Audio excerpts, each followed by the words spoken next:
Good evening, and welcome again to Public Perspective. I'm your host, Kevin McDermott, and tonight we'll be talking about a subject that everyone has to be concerned with, but that you probably never really think much about, and that's water. The stuff you drink, the stuff you cook with, why it's important, and how you get the water you get, and why it's clean, and why you can use it. Our guest tonight is Professor Melissa Lenczewski from Northern Illinois University. You are a contaminant hydrogeologist. Yes. It's amazing that I can say that without stumbling on it.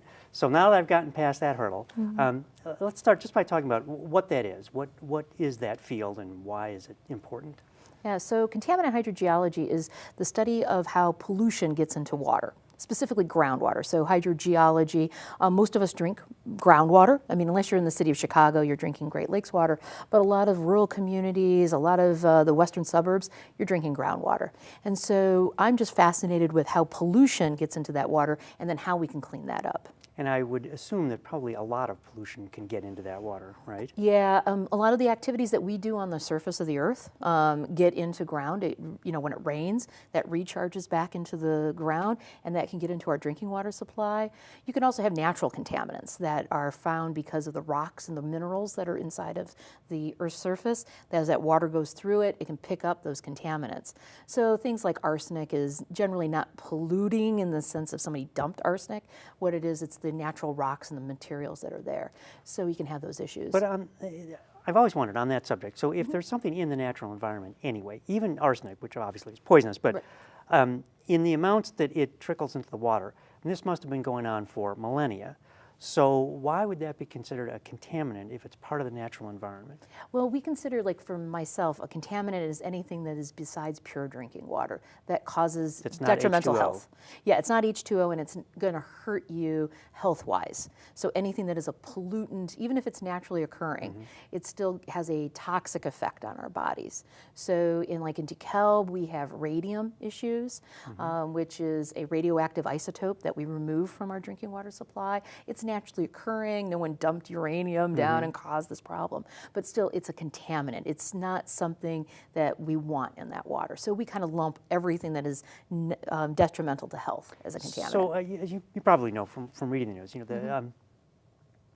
there's a much better understanding now of microbes, right, and bacteria, which when I was a kid, of course, all bacteria were bad, and the idea was to kill them, wipe them out by any means necessary. And of course, now we understand that our bodies are full of bacteria, and much of it's very helpful.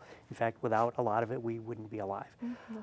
So my question coming from that is, would our understanding of these contaminants that are naturally occurring, might that change over time, where we might realize, oh, that stuff is important. Maybe there's a reason why those trace elements of arsenic, if our ancestors have been drinking them for millennia, is there some way that we've adapted to them, and might they even be beneficial to us? There are certain things that are. So we can use an example like copper. Copper at high enough concentrations is actually very toxic. We have the lead-copper rule, where limits the amount of copper that we have, but we need a little bit of copper because there's certain enzymes that we have that it's a cofactor and you have to have it. Another example would be fluoride.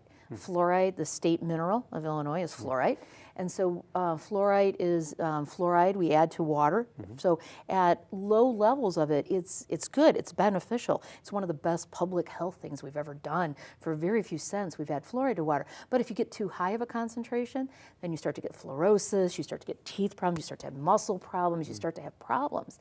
So a lot of these contaminants that we need a little bit of are good. Now, taking things like lead, arsenic, those, we've never been able to find a good level of them. Zero concentration of lead, zero concentration of arsenic. Right now, the United States has the legal limit for arsenic set at 10 parts per billion. So it's a very low. Per billion with a B. Per B, yeah. So it's really, really there's low. 7, in the entire world, it would be like 7 people, because it's, 10 people on the whole planet. Would have this. Well, we're finding that even at concentrations of 5, half of that concentration, especially for young people, children in development, are starting to have mental problems, even if they're exposed to 5 parts per billion arsenic. So we can't find healthy levels of certain contaminants are just we can't have them. Radioactivity, and some radioactivity we have around us constantly. It helps to control microorganisms on surfaces. We need a little bit of it, but not to the levels that we'd be seeing in certain things, yeah. So the idea of studying contaminants is to know these things. What elements are tolerable at certain levels, and what are those levels, and which ones just can't be there at all, right? Is that a major part of your study? Yeah, that's part of it. Part of it is how does it get into the water to the first place? So, like if we look at arsenic, and we look at things like one of the big problems in the world with arsenic is in a place like Bangladesh, which is near India, and they used to not have arsenic in their water, and then all of a sudden they started having all this massive arsenic problems. Well, how did that arsenic get into the water when they didn't have it before? Well, it was changing. It was changing geochemistry. So what happens is that when the chemistry of the water changes, it goes from stuck to the soil particle to now all of a sudden it becomes mobile as we're over pumping a system, so we can mobilize it and get it moving into the drinking water supply. You can get certain types of contaminants that I deal a lot with, like gasoline spills. So you've got a leaking underground storage tank. Well, mom and pop's gasoline station went out of business 25 years ago. Why am I finding gasoline now in my drinking water supply? That can't be the reason that my water's got gasoline in it. But I take it is. But it is, because it took 25 years for that contaminant to move through the groundwater system to go from that abandoned gas station to my drinking water supply. And so I help people look at how those contaminants can take long periods of time. So in the case of Bangladesh, where their arsenic levels spiked, you mentioned that it was pumping the groundwater in the growing population. They pump more and more water. That creates more movement in the water, and the movement dislodges arsenic that was there all along, but now because of the increased amount of movement, you get an increased amount of arsenic that's being broken loose from the soil. Is that basically Yeah, basically it. And there's a lot of dealing with the types of water, so without oxygen and with oxygen. Under anaerobic conditions or without oxygen conditions, it's not mobile, but as soon as you add oxygen to it, it moves. And so But water is part oxygen. It's part oxygen. And is there anaerobic water? Yes, there is. Really? A lot of water is anaerobic, especially in the state of Illinois. Groundwater, because what happens is as water moves through the soil, especially we have this this glorious high organic soils around here that can grow anything. Well, as that water is going through there, which is oxygenated by our atmosphere, the microorganisms that are inside of our soil are breaking down that organic material, and they're using up all that oxygen. So as that water is percolating through the soil, it's losing all of its oxygen. And so it becomes anaerobic or without oxygen into it. But it remains water, even though at that point it's essentially Well, we just have hydrogen? dissolved. It's kind of like pop. You know how pop has got CO2 inside of it? Dissolved in it. Dissolved into it. We dissolve oxygen into our water.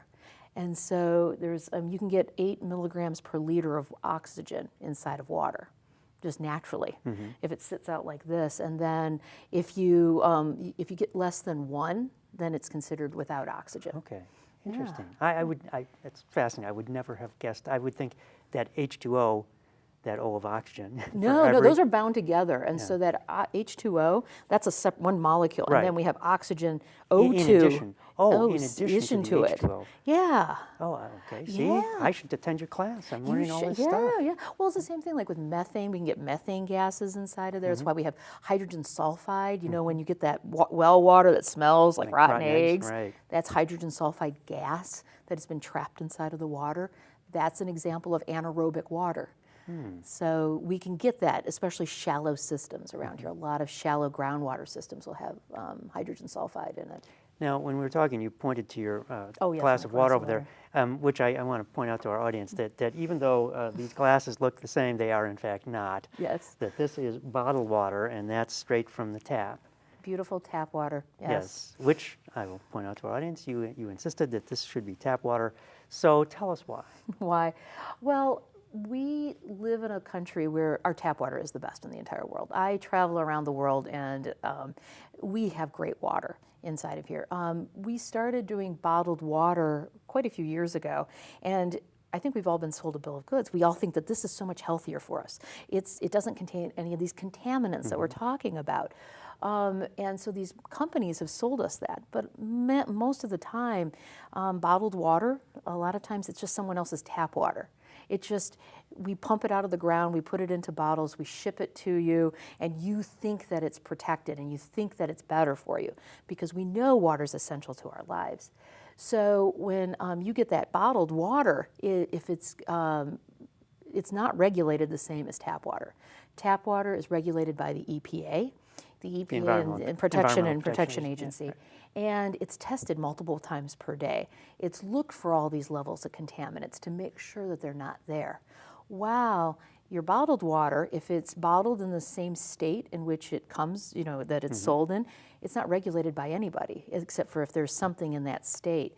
If it goes across state lines, then it's regulated by the FDA. Well, as a food item, and so it doesn't have to be tested at the same level or as often. So this is a triumph of marketing to convince us that this bottled water is actually better than the tap water, when in fact it's less regulated. Yes. And in fact maybe less pure. Yes, yeah, and our tap water is like the city of Chicago's water is glorious. It comes from Lake Michigan. It is purified. If you go to Navy Pier, the building to the north of Navy Pier, that's the water treatment facility. It's one of the largest in the world, the largest in the United States, and it treats all that water. And so it makes for this glorious tap water that is tested, it's purified, it's good for you. While that tap water, if it's the brand I think it is. This is bottled water. Yeah, this is bottled water. The bottled water is just tap water from Wisconsin. So you're just drinking Wisconsin tap water versus Chicago tap water. Of course, if it's Wisconsin, it's still coming from Lake Michigan. It's, right? yeah, it's probably so it's still part of it. And then with in the United States, I mean, there are cases where we have to drink bottled water. If we look at something like Flint, in certain homes inside of Flint. Flint, Michigan, where they had the lead in the pipes that was contaminating the water, right? Right, and that water, it was only certain homes, too. It was a home-by-home issue. It wasn't the whole city of Flint that had a problem. So it was only those people in those particular homes that would need bottled water. When you travel around the world, they don't treat their water. They don't test their water. I work in countries like Mexico, Myanmar, which used to be called Burma. When you go there, you have to drink the bottled water because it's the only clean tap water or clean water there is available. We think of, we spend a lot of money for the bottled water. We don't think about anything about it. But when you're traveling into these other developing worlds, they spend half of the money they make per day to buy bottled water so that they can have clean drinking water, so they can have access to it. Now, is it possible to build up tolerances? For example, I have in fact visited third world countries where I drank nothing but the bottled water, but the local people drank the local water. Now, I won't claim that there was tremendous health, but it didn't appear to have visible adverse effects. So if you live in an area and grow up drinking the water there, do you develop any kind of tolerances to it? So you can. There are certain types of microorganisms. There's certain people even in the United States that travel from one city to another city and drink another bottled water with different microorganisms and then come down with diarrhea. But to give you an example, what happens is we were working on a public health issues in Indonesia. And so we were surveying mothers about how often were they getting sick and their children and their health issues to see if there was a correlation with their water. Well, we would ask them their bowel movements, is it normal today? How often is it abnormal? Oh, it's fine, it's fine. No, we're all normal. Well, come to find out, normal for them is diarrhea. Oh. They've never had a solid bowel movement in their lives, and so they don't consider that normal. Or abnormal. Right? Yeah, abnormal. Right. So and when we would have diarrhea, we would be like, oh God, I need Pepto-Bismol and stuff. But that's their normal state. And so you get used to having diarrhea all the time, but it's not the desired state. No. It sucks a lot of nutrients out of your body. Dehydration. One of the leading causes of death among children is dehydration because they can't keep in the water that we're getting. And so you can build up some tolerances for it. I've known cases where they've had cities where, everybody just has the same illness all the time. Well, it turns out that it's because there's this contaminant in the water that is causing this whole community just to kind of have this certain type of disease in there. Now, speaking of whole communities, you talked earlier about fluoridating water, which, and the there was some show on PBS I saw recently, and they talked about this as being a major, a revolutionary change, and that it was highly controversial because, as you mentioned, fluoride itself can be highly toxic. So the idea of putting essentially poison into the water in order to make everyone healthier seemed ridiculous, but in fact it was carried out and shown to be wildly successful. Oh, yeah. So public health, talk for a little bit, if you would, a little bit about the history of public health and the history of water and understanding what happens to water. I mean, Chicago, for example, reversing the river. So Oh, yeah, so that you don't get the contaminants going out into there, the lake. Yeah, so this has been a long history of people really learning kind of by doing it wrong for a while, and everyone getting sick and figuring out, oh, we can't do that way anymore. Right, and that's why we have a lot of the rules and regulations that we have, is so that we can protect human rights, human health.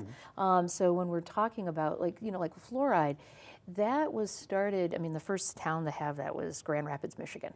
And so they did it, they tried it out, and so how they found out fluoride was actually beneficial from a public health point of view. They were going into communities, in rural communities, where the people had horrible health conditions otherwise, but their teeth were just perfect. But they, had all these other problems, malnutrition and everything, but perfect teeth. And then they found out that, oh, it's because the water was going through these fluoridated water, getting fluoridated naturally into there. So it was after World War II, they started off these public health. For cents per person, they can put this fluoride into there. It decreased the amount of cavities that people were having. We were just doing so much better with it. The controversy in the United States, especially when it comes to like fluoride, really is not that it's a toxin that gets put into water. There's a couple. At one point, it was a communist conspiracy too, as I recall. Yeah, and that's only because they would find fluoride inside it. It has nothing to do with any sort of conspiracy or anything.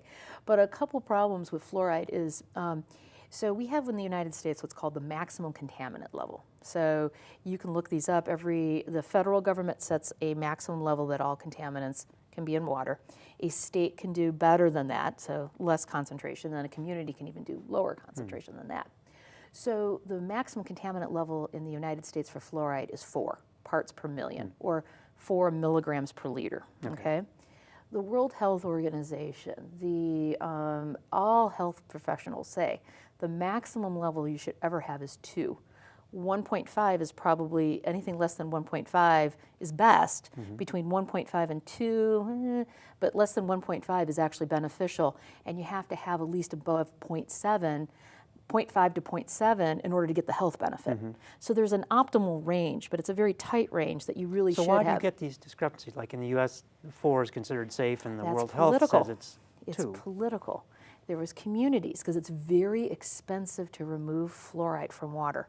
Once it's added to it, it's almost impossible to remove. So these communities that had raised levels or elevated levels of fluoride, when they were setting the maximum contaminant level, politics got involved. They set it so that they would not have to clean their water at all, and they wouldn't have to remove it. So if a community is at 4, you will have toxic effects. You'll start to get fluorosis, your teeth will start to turn brown. Certain people downstate, even in the state of Illinois, they'll start to get white spots on their teeth. That's caused too much fluoride. And like my students at the university, sometimes I can tell when they come from downstate because of the amount of white spots on their teeth. Because I'm like, oh, do you point that out while you're in class? Yeah, Hey. no, you know, so you can see like the spots. Then they start to turn brown, and then you start to get muscular problems. So at 4 parts per million, it's actually toxic. So the United States really needs to lower the maximum contaminant level down to where the World Health Organization and the rest of the world has set their fluoride levels. So that brings us to another topic that we talked about briefly before the show, which is the intersection, or non-intersection in some cases, of policy and science. And where the science would say, look, 4 is too high, but the policy says, well, that's where we're going with is 4 because of all these other non-scientifically related reasons. So how, as a professor, how do you approach that problem? Well, one of the things that I did at Northern Illinois University was I started a program called Environmental Studies. So we wanted to, I was with a group of other faculty members. There's a group of us who study the environment, and we wanted to create an interdisciplinary degree so that students could see that intersection. We didn't want to call it environmental sciences where we only focused just on the science side of the environment, but we did environmental studies because we wanted to bring in that intersection between the human side, the politics, engineering, public health, on top of these issues. So with our curriculum that we developed at the university, we have classes. We have 5 classes that all students who have to take, and they learn about these issues. They don't just learn the science of water, but I'll bring in these issues of the policy aspects to it, the human side. Oh, I like the way the water tastes. Well, that's an aesthetic, you as a person, but from a health point of view, this is the case. And so why do people feel this way? How do people culturally go involved with it? And then also layer on top of that the engineering of how we can fix the problem. So for example, how would you remove fluoride so that you could get down to 2 parts per million, right? Yeah, and so, and we talk about, that costs so much energy. So, okay, now we've got climate change and we've got these other issues. Okay, so yeah, we can spend lots of money to do this, but is it worth the health, and Is balancing? it worth the carbon trade-off, right? Exactly. And so what we're trying to do with that is train these students to look at environmental issues from all these different perspectives and realize we still have to live on this planet. We can't just, And with each other. Yeah, and with each other. Yeah. I'm not going to live in my little bubble and away from everything. So how can we decrease the amount of our environmental impact, but yet still live in our society and live in our very managed world that we live in? And so we have these students want to learn policy. It's actually really interesting this year. Our student divide, most of our students go into biodiversity and environmental restoration. They want to go and be park rangers. They want to work on nature trails. They want to restore prairies. But this year particularly, and I'm not sure why, environmental policy and governance is skyrocketing. I've got a lot of students who are very interested in that intersection of that. I find that encouraging, as a matter of fact, because sadly, as you know, environmental studies, it becomes very political. If you're politically to the right, it's those tree-hugging liberals who just want to destroy business, and if you're on the left, it's the climate change deniers are trying to wipe out the world in order to make an extra buck, and it seems like there's no middle ground where these two views can come and meet. So it sounds to me as though the program you're putting together is trying to create that middle ground, right? Yeah, we try to have all students look at both sides of an issue, even if they started off maybe weighing very far over to one extreme or the other.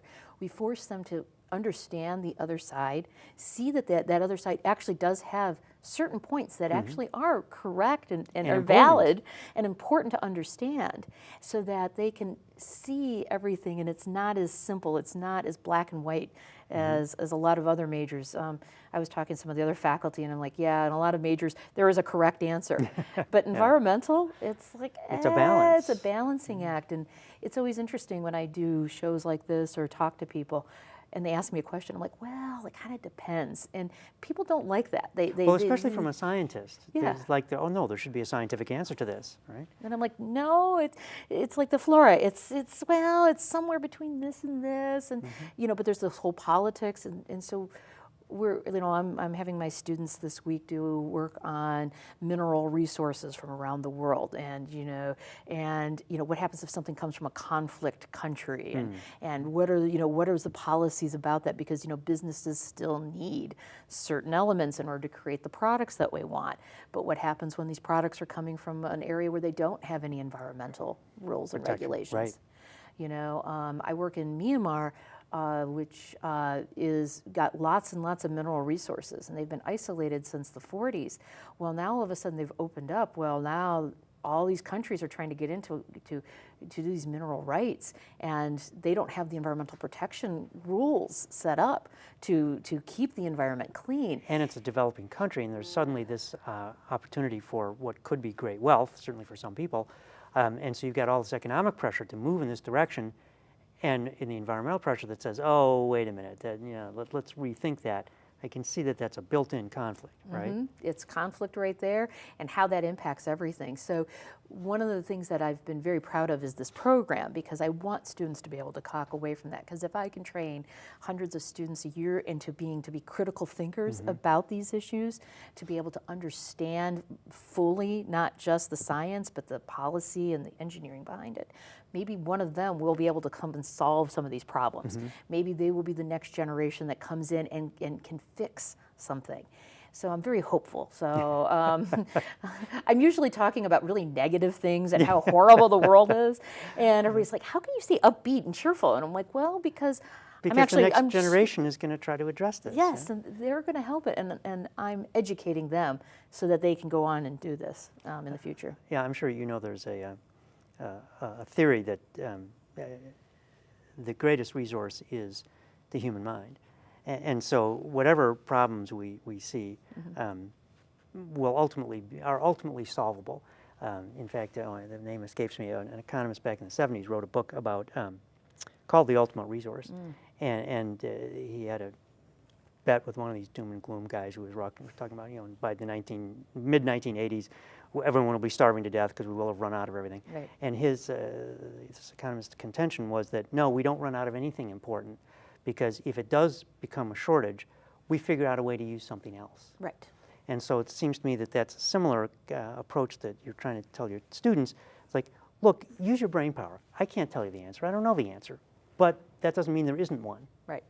Like I showed a slide in class the other day about chrome, and how of the reserves on the planet, there's only a 5-year supply of chrome left.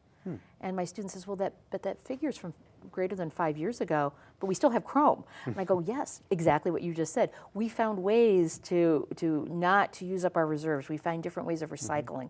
We think about other ways of handling these problems, because if we know that there's an end, we'll figure out ways to extend it out. Or to find substitute goods that fill the bill. Yeah. One of the big ones that's coming up that most people don't know about is phosphates and phosphorus rocks. I mean, our reserves in the planet, we've only got maybe about 50 years supply of phosphate from a rock resource. Well, we need that for food and food. Well, what's going to happen when that goes away? We'll come up with other solutions. We'll come up with something else. We'll figure out ways of recycling. We'll figure out something. We'll solve this problem. In fact, I think one of the kind of flagship areas here is in proven oil reserves.